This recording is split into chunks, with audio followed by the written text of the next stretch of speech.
కార్యాన్ని కాదనలేం. ఒక పని చేద్దాం, వీళ్ళు ఇంకా బోధించకుండా చేద్దాం. ఈరోజు భారతదేశంలో జరుగుతుంది ఇదేనా కాదా? చెప్పండి చెప్పండి చెప్పండి. ఇప్పుడు మనం ఏం చేయాలి? 2000 years క్రితం ఒక సిటీలో ఏం జరిగిందో ఈరోజు ఒక కంట్రీలో అది జరుగుతుంది.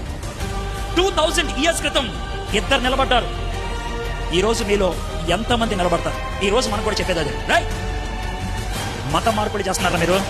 యేసు ప్రభు గురించి బోధించొద్దు, యేసు ప్రభు గురించి చెప్పదు, బోధించకూడదు. కొంతమంది భయపడేవాడు చెప్పాడు, వాడిని మాట్లాడతారు సార్, బైబిలే చెప్తుంది కదా అధికారులకు లోబడాలని, అందుకే సైలెంట్గా ఉన్నా. ఇంట్లో ప్రార్థన చేసుకుంటాను తెలుసా, ఏమని ప్రార్థన చేస్తాను తెలుసా? ప్రభా ఈ నరేంద్ర మోడీని తీసే ప్రభా, ప్రభా ఈ అమిత్ షాని తీసే ప్రభా, ప్రభా ఈ ఆదిత్యనాథ్ ఓడియో చాలా చదువుడు ప్రభా, వాడిని తీసే ప్రభా. ఈ ముగ్గురిని తీసేస్తే నేను 3 వికెట్లు తీసిన తర్వాత బ్యాటింగ్ సూపర్ చేస్తాను ప్రభా. ఆ 3 వికెట్లు అవి తీసేస్తే బ్యాటింగ్ బాగా చేస్తాను. ఎవడైనా క్రికెట్ ఆడేవాడు వికెట్లు తీసే